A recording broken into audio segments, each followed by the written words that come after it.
Welcome to the We Build Leaders podcast, where we are committed to equip, develop, and resource pastors and local church leaders. Don't forget to subscribe for new content every month. Thank you for joining us for today's episode with Reverend Cal Swenson and Pastor Caleb Crenshaw. Well, great connecting with you today. We've got one of our awesome church planters from Oak Park, California, that's with us today. And Caleb Crenshaw, it is good to see you. And tell us a little about yourself. Yeah, my wife and I, we were youth pastors for just over a decade, and they began that whole church planting journey. Actually, you started it. This is your fault that we're doing this. So Cal handed us a book, and he said, everyone who reads this book plants a church. And I said, well, I'm up for the challenge. And so I read the book thinking I was going to be the exception. But as I read it, I was like, man, church planting is a great way to reach lost people. And we realized like we could do this. And that kind of started the whole journey. You know, we went to DC and spent a year with Mark Batterson out there and like trained and learned, and then came back to Sacramento, Oak Park, and planted a church. We're about a year and a half in at this point, and it's been a ride. It has been, and man, you've reached a lot of people, and that's a very diverse community in Oak Park, isn't it? Yeah, that was what drew us, in there, was that my wife and I were a mixed couple, and we really felt drawn. We're like, let's go to a place that looks a lot like us, that we could minister in a unique context, and really build bridges and reach people that are rich, poor, black, white, Mexican, all kind of across the board, and just love people really well in a community. And Oak Park being what it is, even a neighborhood in transition, it's known for violence and stuff, but then it's been gentrifying, so it's not what it used to be. It's like actually kind of a really nice neighborhood in certain parts now, but then there's also like the parts that are real rough. And so we're like, man, let's build some bridges. Let's bring people together across all these different lines, people that wouldn't normally come into the same room and like one another. Let's introduce them to Jesus, and let's be one big family. That all of that stuff doesn't really matter because we know Jesus. And it's working. It's working. The congregation looks like that. It looks like our community. And so we have the rich, the poor, kind of across the board. And it's really cool to see people who come in and you're like, you definitely have things real rough at this point. I'm trying to think what's the politically correct way to say everything. But some people who literally, I'm like, I don't think that you had a place to sleep last night. And then across the aisle, or sometimes right next to them will be somebody who works on TV or whatever. And it's just this full mix of beautiful people from all kinds of different backgrounds. That's awesome. Well, when you were in the process of doing pre-launch, we talked about first impressions and how important it is. We've been battering back and forth about the fact that between the first 5 and 10 minutes of people on the property, they decide whether they're going to come back to the church or not. Yeah. And so that's very interesting because it kind of diffuses it. I mean, we think it's because of, the worship, and especially because of the great expository preaching that we do and everything else. And really, by the time it gets to us, they've already decided whether they're coming back or not. Yeah. So I know that you've done some of the pre-launch work, and part of that was the first impressions part. Yep. Just talk to us a little about some of the basics. I mean, I think it has to do with values. Why do we even worry about first impressions? Yeah. I mean, just to kind of start, for us, we recognized if we were going to reach people from a lot of different backgrounds, we had to be really good at hospitality. Because even the expectations, whether, however you grew up, what we've realized is that oftentimes people who grew up not having a lot are really good at community, and having close relationships and feeling, but they also need a lot.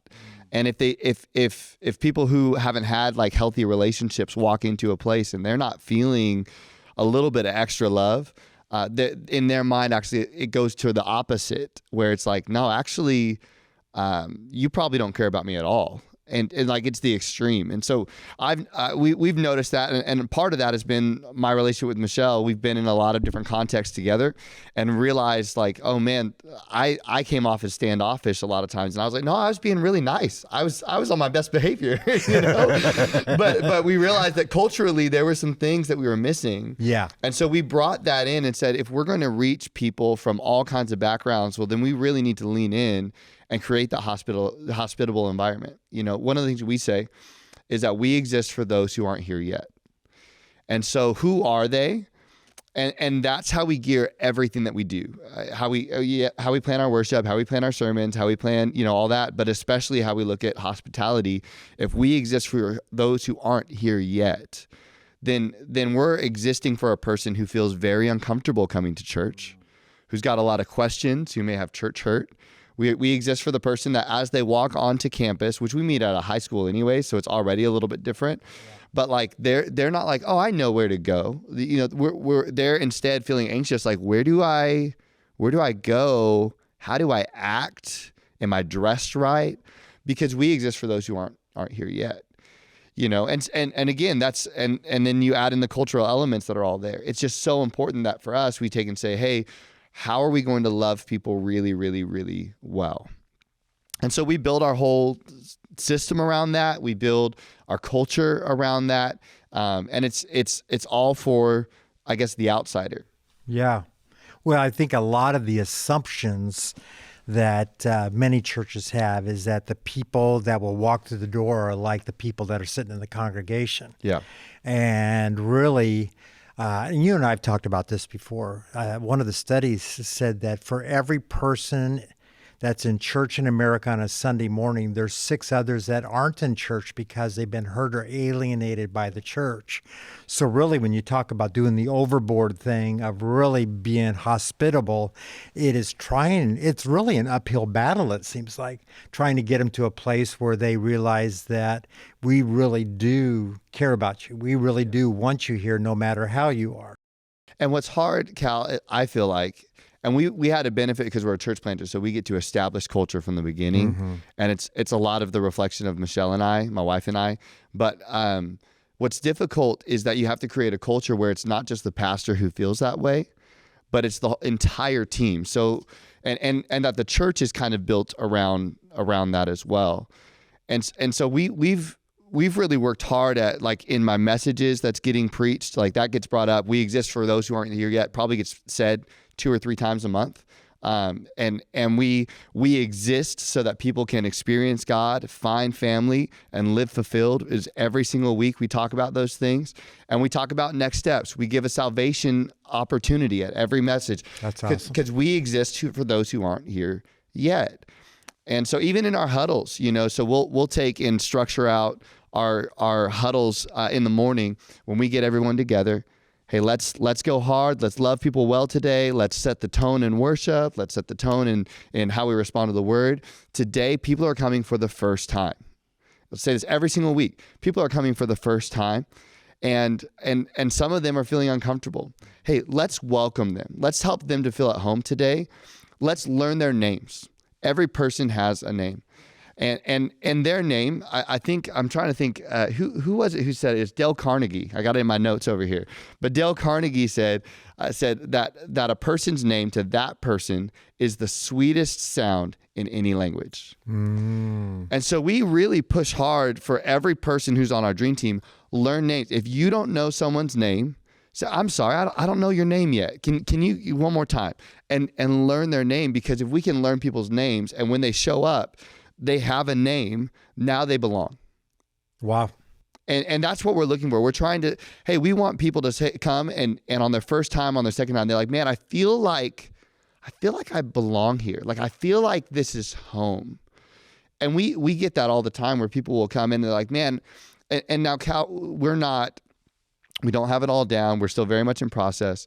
And like, we have a worship leader who's very much like learning. She's anointed, she's great, but she's learning. You know, we're a church plant. We don't often have like a full band. We're working with what we got. My preaching, I'm a year and a half into being a lead pastor. I think I'm a pretty decent preacher, but doesn't everyone? So, everyone thinks they're a pretty decent preacher, but like at the end of the day, we're looking and saying, man, what's that thing that we can do that's special, that when someone comes in, they're going to say, man, this felt right. Even if my sermon doesn't hit home, they felt loved. And that love came from Jesus, and it came through us. And so that's, for us, again, that's where all of this kind of comes from. Because ultimately it's about growing the kingdom. Yes. It's not about growing the church. No. But the church is, for many people, is the entry point to the kingdom. Yeah. And I love the fact that you give people an opportunity every service to step into relationship with Christ. That's bottom line what the church has been called to do. So that's amazing. Really having that value, have you sensed that it was, has it been a teaching track for your team to bring them to that? I mean, is that something, obviously you're talking about it all the time, but how is your team related to, because if they've been in church any amount of time, this is a whole nother track for them. Sure. I think that Michelle and I have attracted a lot of folks that are maybe not your typical church people.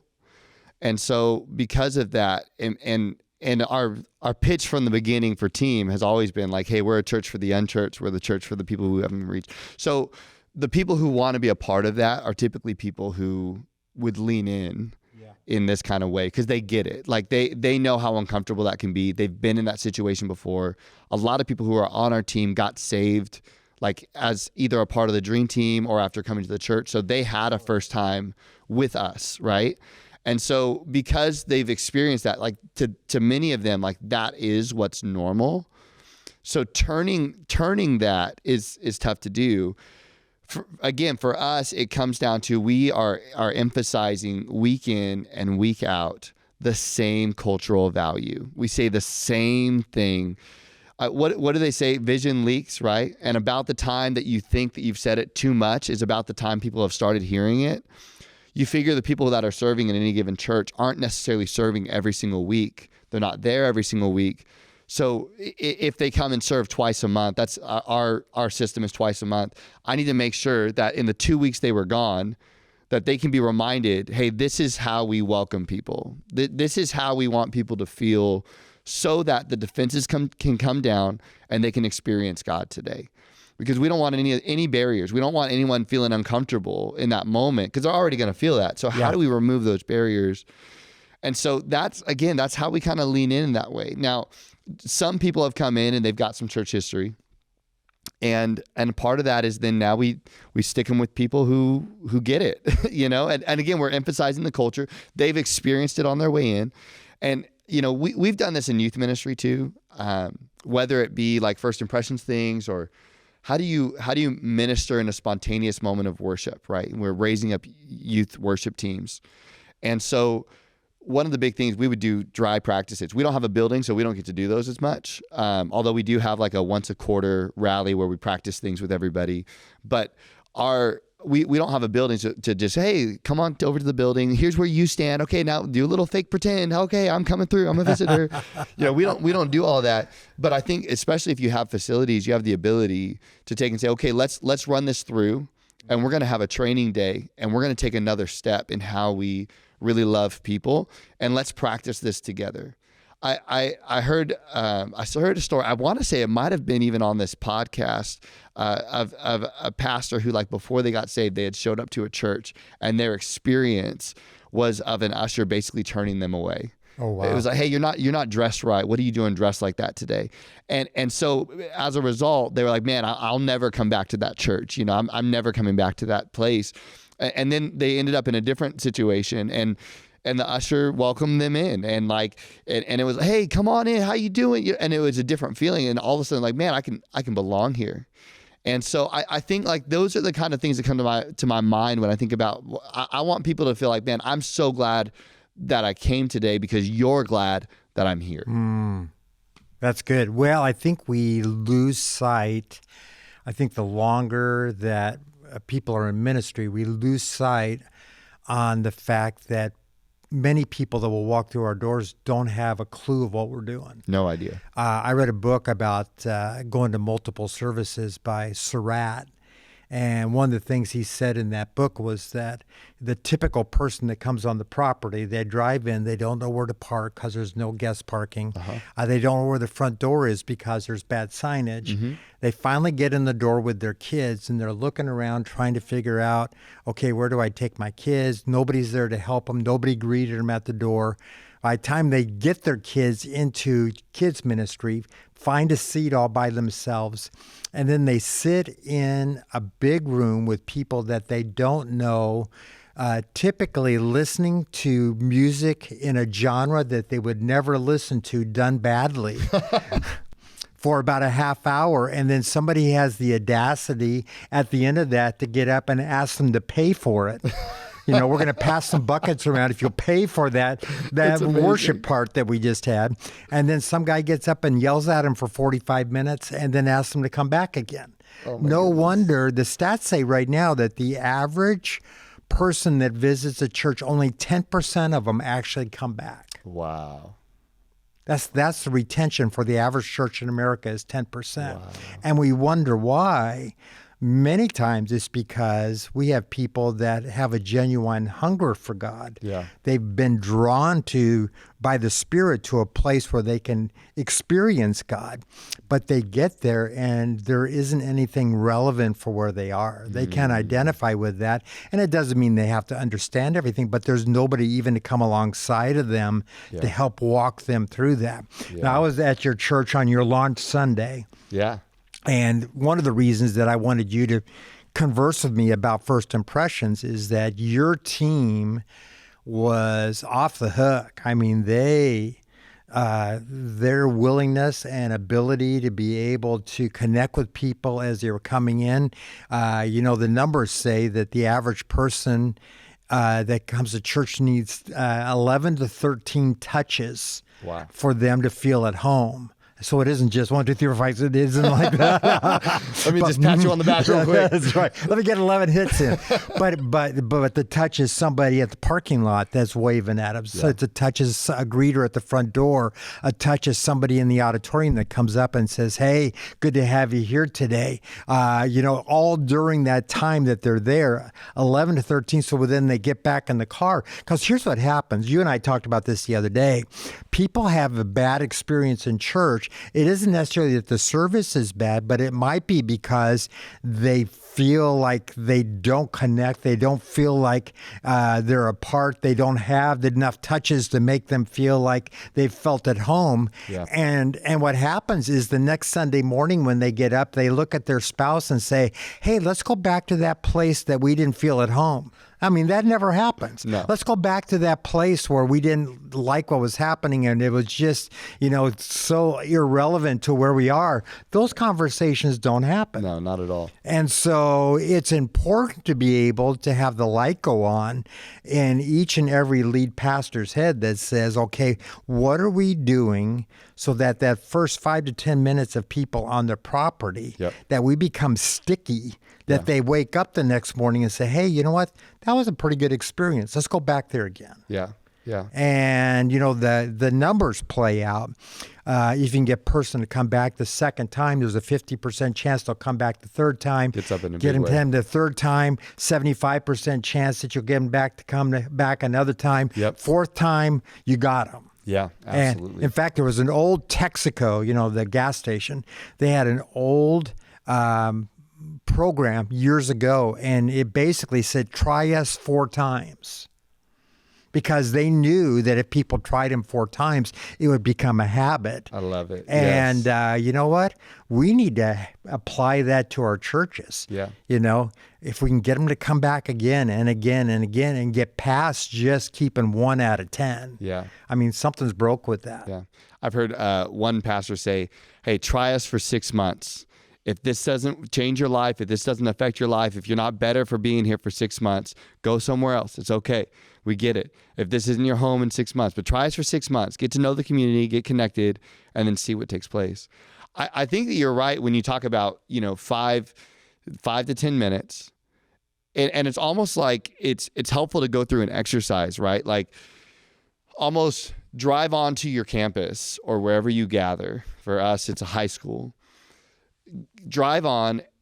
What did that feel like? How hard was it to find the parking lot? Would it have been helpful to have some signage or a flag? Would to have somebody out there with a sign? Like, when we were pre-launch, we went to a church here in Sacramento that just did such a great job with first impressions. Like, they crushed it. And I remember we pulled up and they had teenagers out on the sidewalk with signs, all happy and smiling. And then they had their parking lot people like, park over here, helping us in that way. And then we were on our way to the door and someone was like, hey, wait, are you new? And I was like, yeah. And this is a large church. There are a couple thousand people on a weekend. Are you new? I don't know if we just had that like dumb look on our face, we look lost. I don't know. But then he sent us over to the guest table and had us fill out a form and gave us a Starbucks card, and just at every stage, it felt like, man, I feel like I was seen. And I remember we walked away that Sunday. We said, that is how we want people to feel. That's how we want people to feel. I honestly, I was like, if I wasn't planting a church, that would have been my home church based on that 5 minutes. Because I felt so seen, and then of course it was a powerful message. There's fruit in their ministry, but that meant so much to me that I literally got our whole launch team. I was like, hey guys, and at the time it was only like 7 of us, and I was like, hey guys, come and you need to go to this church and fill this out. And so what we did is we began to craft things around that. We noticed that if we had a tent outside, that it said we're open for business, like a tent outside with a bright colored tent that's our church colors and has like our name on it or says welcome. Man, that right there to people says, okay, there's something happening here. And we would have people stop by on the street. Hey, what's going on? Yep. Because we have a tent up. We set flags at the corner of all of our major streets with signage that points arrows. Because again, we don't want people guessing how do you get here? Yeah. And that all corresponds with what's on our website and everything as well. And then once they get in the parking lot, I guess there's the aspirational, right? And then there's the actual attainable right now. We're a small church, again, church planting. And so our team is growing. By the way, welcome team is like the best place to put new people that are getting engaged. We will get people who are coming in and I'm like, hey, why don't you serve on the welcome team? We can plug them in next week. Yeah. And the more people that we can have welcoming people, the more that people are going to stick. So it becomes a win-win because now we have people engaged quickly and we have people sticking, right? And so then we'll take, in an aspirational world, we'd have someone at the parking lot like I described. And then for us, we have a gate with probably about 100-yard walk up to the building, a 50-yard walk up to the building before you turn right to go to kids or left to go to the adult. And so we set another set of greeters that'll be at that gate, another that'll be 50 yards out, kind of where people have to make a choice to go left or right. And that way they don't have to wonder, do I go left or right? I got kids, no, we let them know all the way to where they're going. And then we have another set of people because it's kind of a far walk from kids to the main building. And so then we'll take and set people out front of our auditorium. And then we have a sharp turn. And when they make that turn inside the auditorium, guess who's there? We got our ushers. And so at every line of sight, at every time that someone has to say, where do I go from here? There's a person which says, you're heading in the right way. We're ready for you. We're glad you're here. And if you have any questions, we're here for it. And so all the way through, there's all these welcoming people that are trying to learn their names. Oh, okay. Right? Like you said before. On big days, we tell our people, we say, hey, learn 3 names and use them 3 times. And if you use someone's name 3 times on a big day, Christmas, Easter, whatever, then you may lock it in, 1. And 2, they felt loved because in this giant crowd, someone knew their name. And so people are working on that kind of throughout all these different lanes. When they get in, we have, look, when I go to a party, if I don't have something in my hands, I feel uncomfortable. And so we want to give them something to put in their hands. And so we give them caffeine. We give them coffee, put it in their hands. Makes worship livelier too. Oh man, it lifts it up. We have less people falling asleep in the message, but more people going to the bathroom. So just, but we, and then they'll sit down, and one of our rules for our team, we let people, hey, nobody sits alone. Make sure nobody's by themselves for long periods of time. So that's all. So our team will be sitting next to guests just kind of organically, because that's a part of our values. It's how we operate. Good.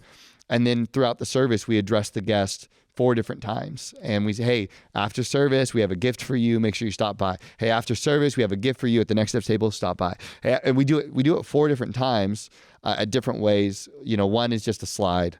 And then we'll do it in our reminder segment as we do like welcome, because we want them to take the next step, fill out a card. Because if I have your phone number, now we can start a relationship. And so, and I text them from my cell phone number.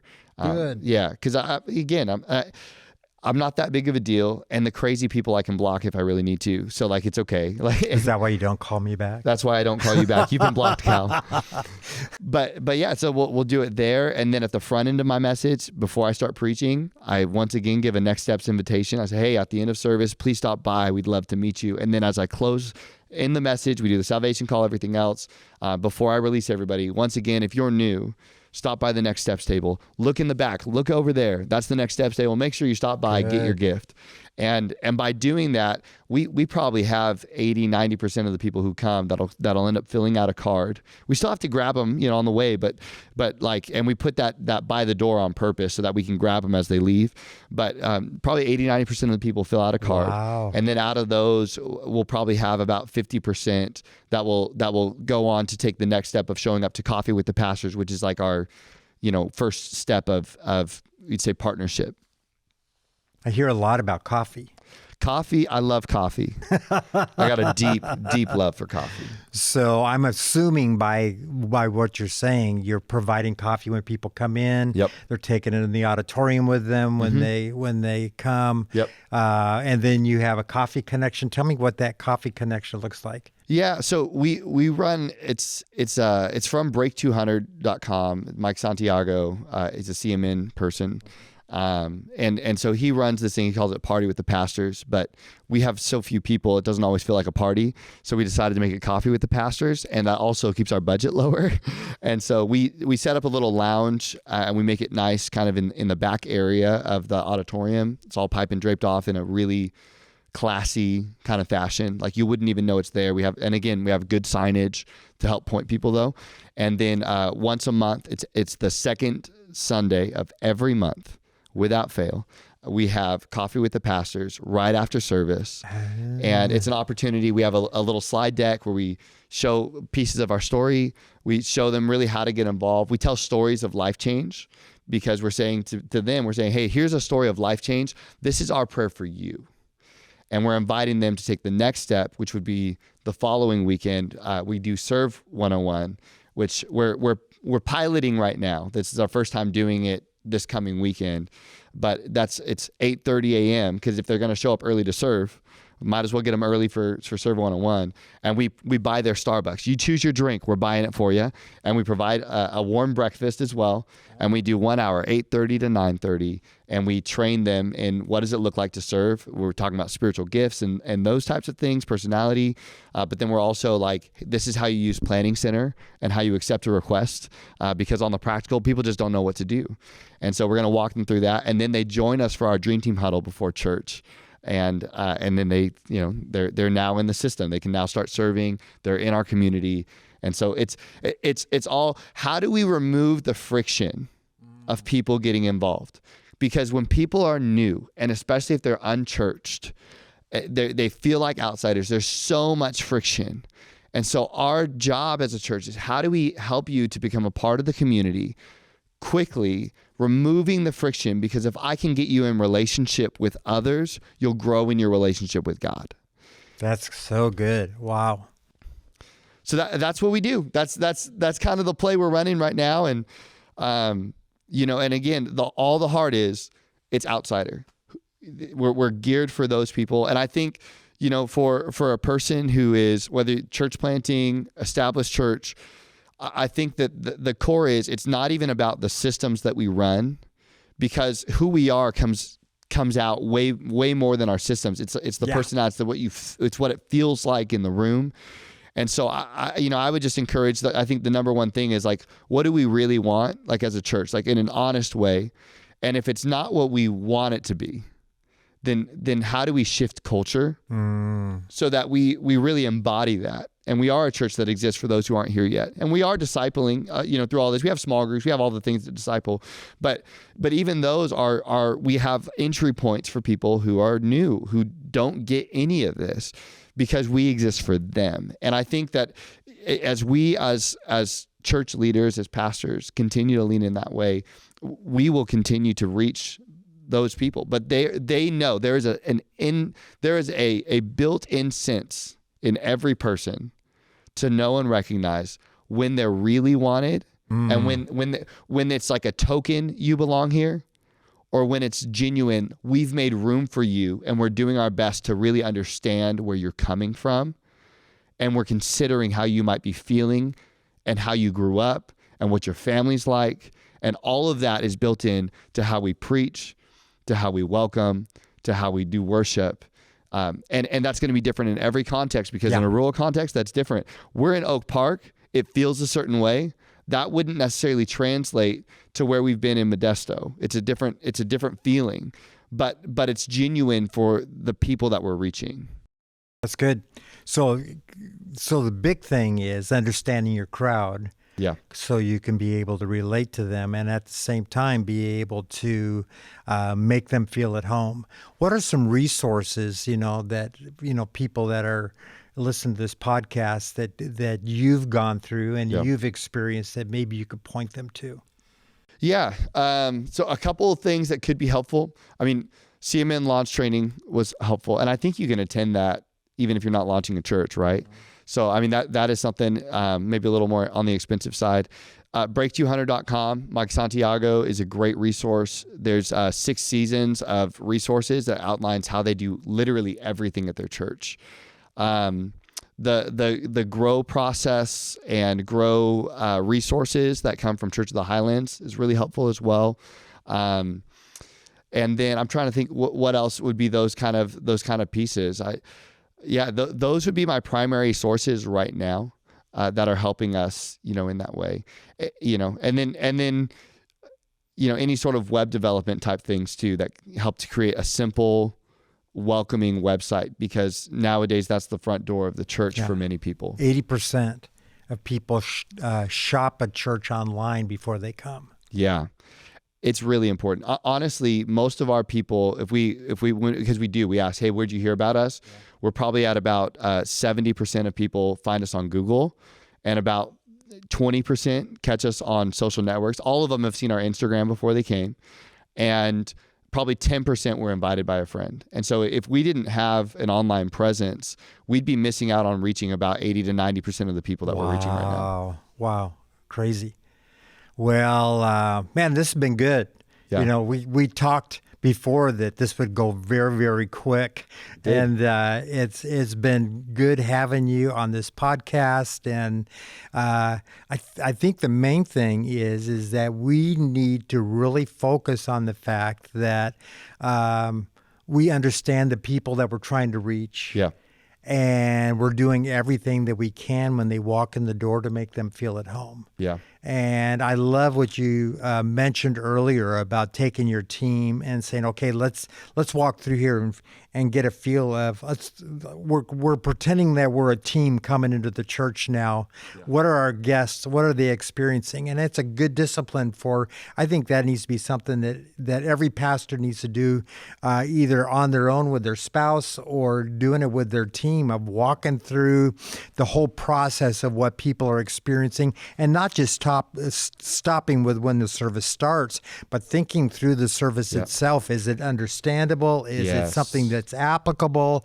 I always talk with my team, we need to focus on what are they going to be able to use on Tuesday. Yeah. My dad used to say it's not how high you jump, it's how straight you walk when you come down. Uh-huh. And many times we get a lot of people real excited on Sunday, but it isn't anything that's applicable on Monday, Tuesday, Wednesday. Yep. What's the takeaway? Yes. What's the takeaway on that? So good stuff. Couple things that are, in fact, there was a book that Barna put out. Man, it's been ages ago. I used to hand it out when I first started in all this. It was called Finding a Church You Can Call a Home. And it was actually a book that people could look through, and you graded churches that you went through of how their children's was, how the greeters were, what the message was like, everything through that. But it's good to evaluate. I used it to evaluate our own church. Yeah. Troy Jones has the From the Street to the Seat. Yes. And it's a 70-point assessment. I use it with a lot of churches that I go to. But really, it is formulated for a pastor to use to be able to look at and grade himself of how they're doing. Yep. If you're interested in that, you can just send me an email at calswenson@gmail.com, and I'd be more than happy to send you a copy of that. But it's a great resource. It's just utilizing anything and everything. And of course, we're available. Of course. If they want to get a hold of us and get more information about this. But man, this has been good stuff. It's been great. It's been nice sitting here with you, man. Same. Thank you for letting me come on and talk a little bit. Hang out with you. Yeah. Why don't you just pray a prayer over our listeners and just pray that God would give them direction and favor with the guests they have coming through their front doors. That's great. Lord, we just pray for every person that's watching or listening today. God, we pray that you would, first of all, refresh them, lift them up, encourage them. Lord, I pray that there would be a joy about the work that they're doing for you and with you. And Lord, we pray, God, Lord, that you would speak to their hearts, Lord, as they look to lead their church into a more welcoming environment, whether they're already down this path some ways and they're looking for that next step, or whether this is a brand new thing. Lord, I pray that you would give them inspiration. Lord, I pray that you give them eyes to see, Lord, what it feels like for outsiders, for people, Lord, maybe they've grown up in the church and this is all that they've kind of known. And so this is a new, fresh set of eyes. Lord, I pray that there would be just the ability to see and to understand. Lord, I pray that as they welcome feedback from others as well, Lord, that there would be the ability to receive that and to receive it with encouragement and joy, Lord, that it wouldn't be discouraging and all of that, but Lord, it would be uplifting. Lord, that I pray that they would lead in hope, and Lord, that their church would continue to reach the lost, to reach people who feel like they're far from you, who feel like they're outsiders, and Lord, that when they'd show up, Lord, they would feel like this is home and this is family and this place was prepared for me. And they would say yes to following you, and they would join the family. They would join in the kingdom of God. Lord, we thank you for it. In Jesus' name, amen. Amen.